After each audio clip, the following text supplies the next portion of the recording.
सबने बोला था जब पॉल को टिकट मिला, अरे पॉल तो आधा गारो है, आधा रियांग है, लेकिन सबसे अच्छा MLA, one of the best MLA in CPM Congress, Tipra Motha, सबसे अच्छा एमएलए अगर आज यंग एमएलए में कोई है तो ये पॉल दांगशू है।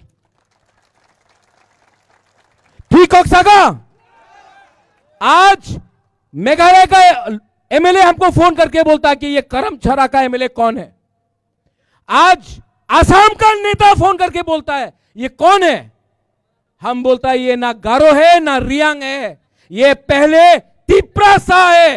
That is the spirit of Tipra Motha. Karamchara में हम आप सबको बोल रहे हैं एक बात, आप लोग बुबागरा के साथ है कि नहीं? तो खड़ा हो।